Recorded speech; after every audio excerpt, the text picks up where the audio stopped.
Welcome to the Big Apple, New York. This is the most dynamic food capital in the world, and you can buy an amazing range of international benchmark cheeses.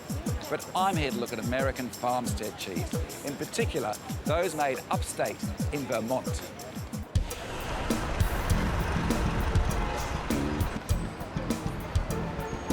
Gateway to the east coast of America, New York City is home to 8 million people from all over the world. A global financial centre famous for its landmarks, fashion, theatres, world-class museums, shopping and restaurants. The city that never sleeps is fast and loud and really crams it in big time. If you want to make it in the Big Apple, you have to be at the top of your game. Ice cold water.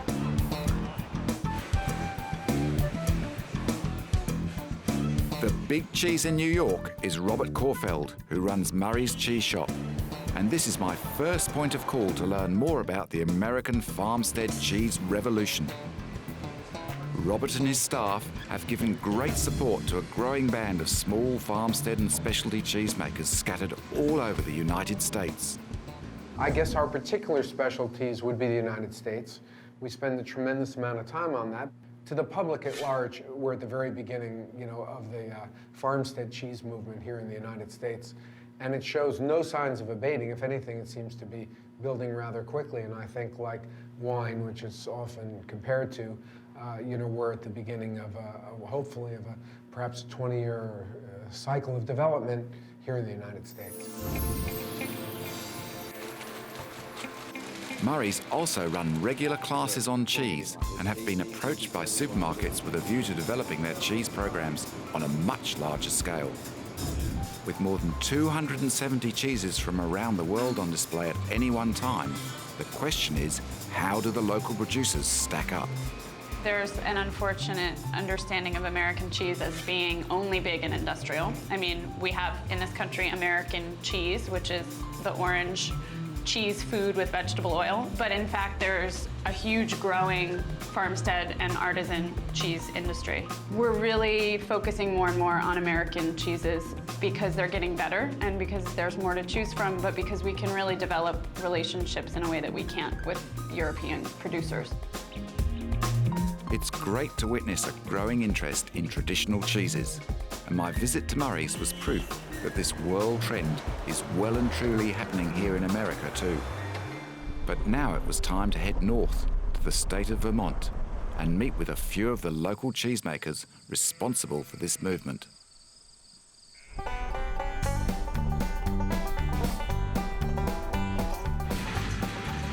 The name Vermont comes from the French Le Mont Vert, or the Green Mountains.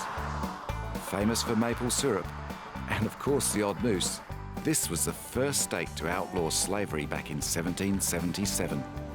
Vermont has a long history of dairy farming and in the past 2 decades has become a leading producer of American farmstead and specialty cheeses.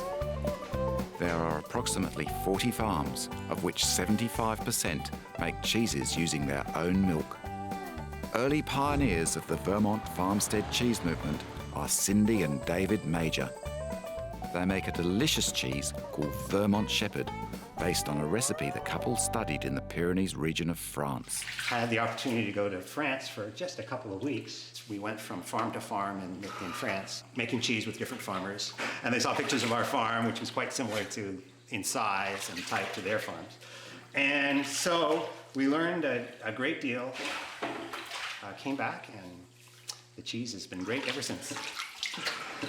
My father said to us, don't make a fresh cheese. He said, you live out in the countryside and it will be very difficult to get your cheese to market. If you have a soft, fragile cheese, you'll need to be continuously delivering the cheese in refrigerated trucks and it will make your life very difficult. In the beginning, it was quite a struggle to develop a cheese that would compete with the world's best. When we first brought the cheese to the specialty shops in New York City, they were not very well received. We had a very hard time selling the cheese to the shops. And in fact, one time, one of the retailers tasted the cheese that I brought and spat it out, told me it was horrible to never bring him anything like that again.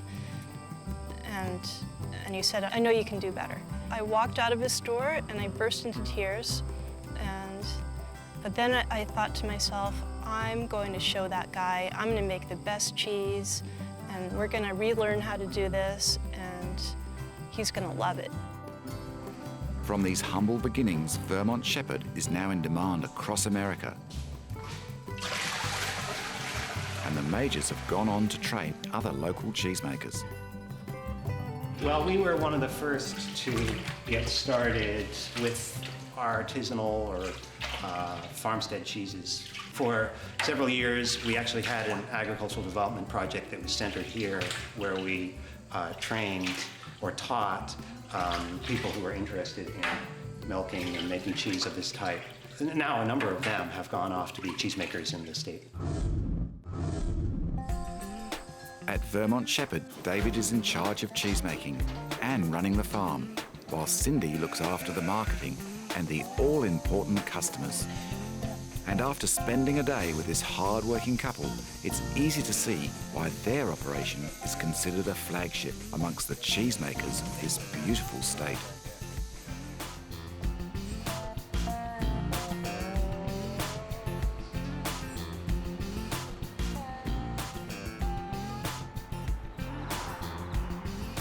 Just 5 hours' drive from downtown New York lies Grafton Village, one of the most pristine spots in the whole of Vermont. It's famous for its beautiful buildings and laid-back atmosphere, and cheddar. The Grafton Village Cheese Company specialises in making cheddar. In fact, this operation produces over 5,000 pounds of cheese a day. The head cheesemaker is Scott Fletcher, and round here, he's known as the old man of Vermont cheese. You've been here for 40 years, haven't you? Well, I'm working on 39 right now. Pretty close to 40. Ah, okay, you'd be one of the oldest cheesemakers still making traditional cheese in Vermont, I reckon. Well, I'm not sure, but that's what they're telling me. I've been making it the longest. Fresh milk is heated to 155 degrees Fahrenheit, which means that it's still technically a raw milk cheese. And the curds are drained in old-fashioned square draining blocks. Scott, what are you doing here? Well, I'm cutting these slabs of curd into about 6-inch wide slabs. Yeah. Once I get it cut, then I'll turn it, and that's the cheddaring process of turning. Traditional hand cheddar process, yeah. Right. Is that hard work? Let me have a go. Sure. Oh, it's hard work. Whoop. You got a skinny one here. Oh, no, just go right in the same cut. Oh, okay, got it. Okay. It's impossible to miss Scott's enthusiasm for making this classic Vermont cheddar. And it wasn't long before he convinced me to have a go too. Each turning, they'll get firmer and firmer. Yeah. They're lovely. They're lovely and soft and warm. Yeah. Something quite sensual about them, isn't it? Unlike traditional cloth-bound cheddar, this cheese is matured in vacuum-sealed plastic bags for between 1 and 6 years. The cheese is sold at various ages, but the most popular is the 2-year-old Classic Reserve cheddar. Judging from the dedication of Scott over the last 4 decades, I wouldn't be surprised if he continued to make this cheese for another 40 years. 40-pound block, but it's been cut into 80. On my way to the next farm, I caught up with Alison Hooper from Vermont Butter and Cheese Company. Alison played a key role in raising the profile of New England's specialist cheeses. It was interesting because people would say to me around the country, wow, you guys are doing great things in Vermont. And I said, oh, really? What are we doing? And they said, I don't know, but it's really great. And I thought, okay. So Vermont has sort of taken the positioning of being very small, quite specialized, the true artisanal cheese place in the United States. When Allison wasn't making cheese, there was plenty of time spent in New York City convincing chefs of the merits of a very special fresh cultured butter. I sent some butter to a chef in New York City who was from Brittany, and I asked him, I said, could you just tell me, what you think about this? And he called me and he said, wow, this is the butter of my childhood. He said, we need this in New York. Chefs are waiting for this. We can't buy any great butter in the US. In the heart of Vermont's picturesque northeast kingdom lies one of the most exciting new farmstead cheesemakers in the state, Jasper Hill. This family-run farm milks just 26 Ayrshire cows and produces a range of raw milk cheeses. They are also collaborating with one of Vermont's famous cheddar producers, Cabot Creamery, to mature some special cheese. What we're looking at here is a Cabot cloth-bound cheddar. It's a cheese that is made from the milk of a single herd, 2 towns over from here, at Cabot Cooperative Creamery. The world's greatest cheddar, they claim. That's what they say. Yeah. We're trying to get them there. Let's have a try. Wow. It's made from the best milk in the county. And you can taste that. One of Matteo's most successful cheeses is a natural rinded blue cheese. It gets the name Bailey Hazen Blue from an old military road commissioned by George Washington to carry troops to the Canadian border. Aged between 4 and 6 months, this delicious cheese demonstrates Matteo's intuitive skill. This is where we keep the constant bliss. That's a great name. Where'd you get that name from? That is the name of a Revolutionary War scout that was killed here in Greensboro in 1789 by Indians guarding the Bailey Hazen Military Road. Oh, of course. Now tell me about Constant Bliss. It's got this fantastic mold on the outside. Yes, that is a combination of Geotrichum and Penicillium candidum. And the Geo blooms first. You can actually see it coming in a little bit down here. It gets wrinkly and proteolizes just under the surface of the rind. And then the Penicillium candidum is the very white, fluffy stuff. You don't wrap these cheeses? No, we do not. No, we do not. Why? We used to wrap them. When we first started making it, we were wrapping them. And we found that the rinds were dying. They were suffocating a little too much underneath the paper during our aging process. So we changed our refrigeration systems and now allow our cheeses to ripen naturally without a paper. And we found that they're much happier when they leave Jasper Hill. There are 5 types of cheese made on the farm, and if what I've tasted is anything to go by, we'll be hearing a lot more about them in the future.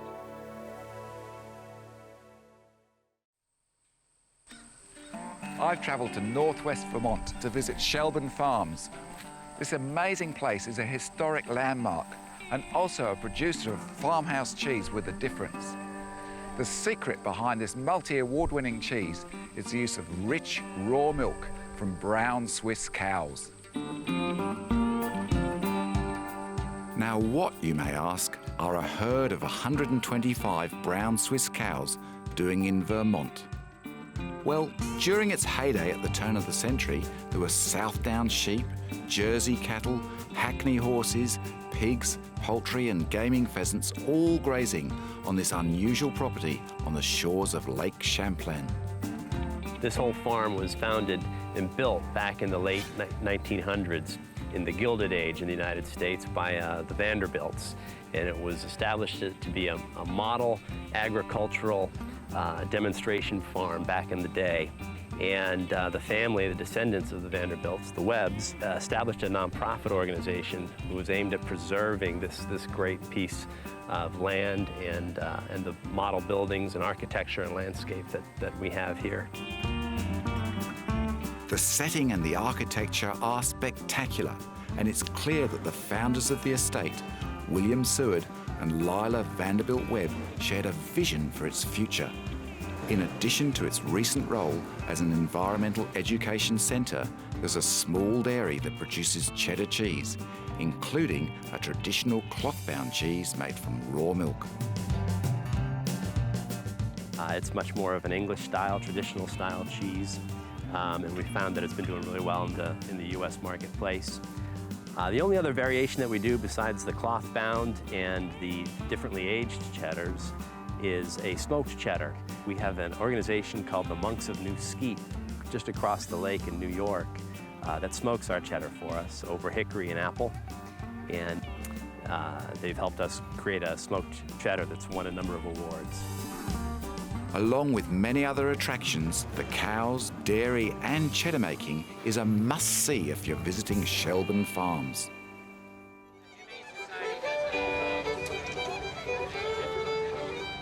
One of the best places to look for really interesting local cheese is at farmers' markets. This is certainly the case when it comes to a delicious range of goat cheeses sold under the name Lazy Lady. Each week, Lainey Fondillier brings her fresh goat cheeses to the Montpellier market, where they sell out like hotcakes. Pretty good for a woman who started her operation with just 1 goat and 7 sheep. Now, you've been going since '86. Yep. What have you seen change in the industry in that time? Oh, when I first started, I'd be at the farmer's market with my cheese, and I'd say, you know, they go, oh, cheese. And I'd say goat, and they'd be gone. They want nothing to do with goat cheeses.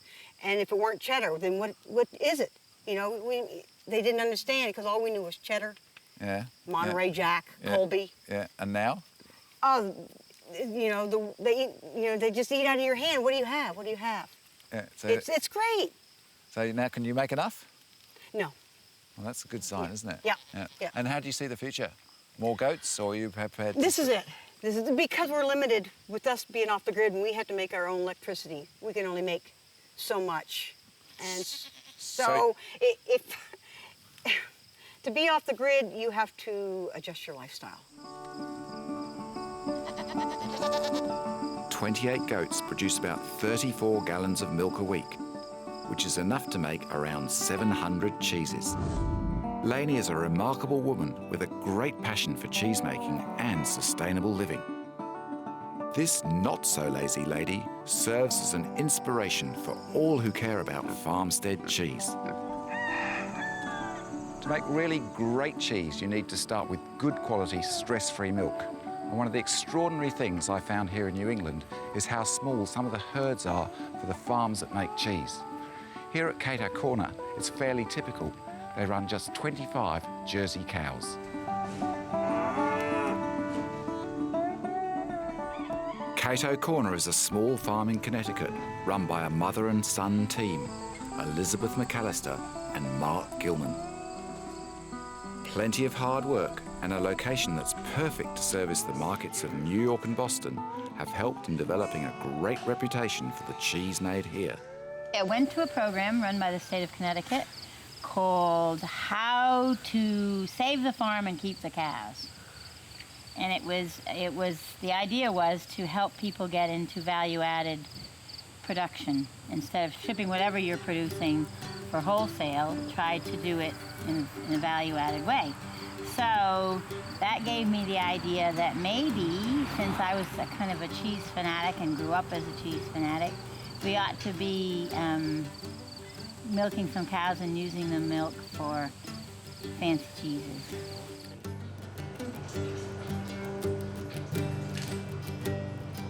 I was teaching 7th grade English down in Baltimore, and I've always loved cheese. I would spend lots of money buying gifts at fancy cheese stores at Christmas, and so when I heard my mom was starting to make cheese, I was excited both by the chance to create our own, high-quality handmade cheese and to run our own business. They make a variety of cheeses on the farm which are distinguished by their most unusual names. Misty Morning, Vivace Bambino, Bridget's Abbey, Mafamway, and my personal favourite, Hooligan. We have a lot of Irish sort of names, and that just seemed like, as you say, a nice rowdy name.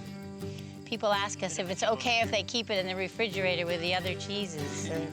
Cato Corner has been making their Hooligan cheese for the past 3 years, and its smooth, creamy texture and distinct flavour has proved a winner. Now, Mark, what lovely cheese have you got for me to taste today? This is our hooligan. This is a June 10th batch. You can see these are a nice coat of bee linens growing on there. They're semi-soft, not super soft. Bit whiffy. It's got a nice pungency to it, if that's what you mean. Yeah. So this is like a Trappist cheese, isn't it? It is a Trappist style. Our goal is to have something a bit like a Alsatian Munster in terms of flavor. And the curd's been washed. It is a washed curd. It's a low temperature cheese. Only gets up to 92 degrees. It smells gloriously sweet. Let's have a look. Please. Now the summer batches tend to be a little bit firmer than later in the year. I think there's two reasons there. The milk is slightly lower in the butter, fat, and protein in the summer. It's also a little bit drier down here. I have to run my coolers a bit more, and it dries out the air, makes it harder to keep the rinds nice and wet. That's delicious. It's got a really meaty flavour to it. Thank you. We've actually found it quite nice with Australian Shiraz, actually. It's the spiciness of the wine tends to complement it very well. So. It's great. Yeah. We try very hard to pay attention to where the other person is or what they need, and we've got an informal agreement that we don't have to do this forever if we don't want.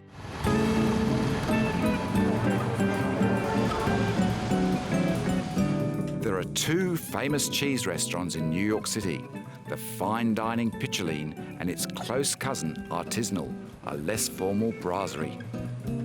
Both establishments are the brainchild of chef Terence Brennan, and as you would expect, they have an impressive cheese menu. The restaurants are supplied by a facility which features 5 custom-designed cheese maturation rooms. We have 5 different rooms, and we care for each and one of the cheeses accordingly. We have the Tom cheeses here in the first cave. We have fresh goat's milk cheeses on the second. All our soft ripened line, brise and camemberts and double triple cremes on the third. Then we have our stinky or wash rind cave on number 4. And then we have cave number 5, which is the coldest of them all. That's where the cheeses first come before they're sourced and put into the system. So that sort of retards the ripening process a little bit.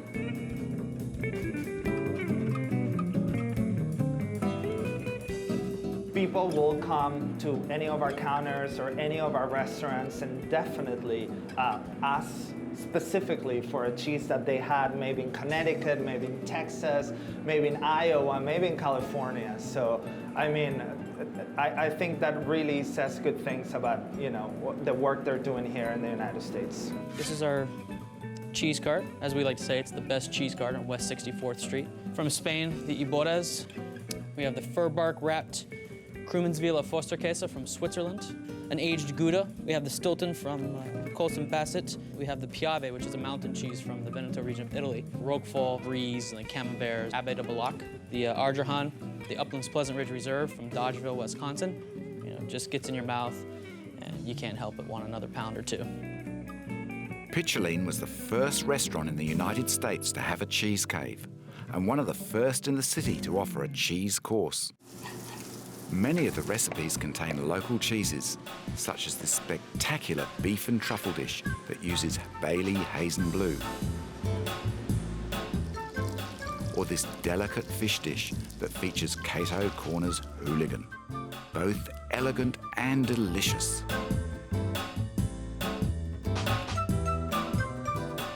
For the final word on America's specialist cheesemakers, I sought out Professor Paul Kinstead, who's been an important resource in the development of many of these new cheeses. There's some talk, or has been talk, about raw milk being no longer allowed for cheese making in this country, or that the restrictions currently in place may be made more stringent. If that happens, that's a real problem for artisan farmstead cheesemakers, raw milk cheesemakers. It would be a real step back. If that doesn't happen, I see tremendous growth in artisan cheese making in the next 2 decades or so. And the reason why is I believe the general public, the segment of the public that's excited about this and interested in this is growing. It's a movement that's spiraling upwards, and I Based on the experience of Europe over the last 20 years, and where really agriculture has gone there, I see a very good future for artisan cheesemakers and alternative agriculture in general. Having travelled extensively through Vermont and seen firsthand the dedication and skill of this new generation of American cheesemakers, I'm really impressed, not only by the cheese, but also the beautiful countryside and friendly people.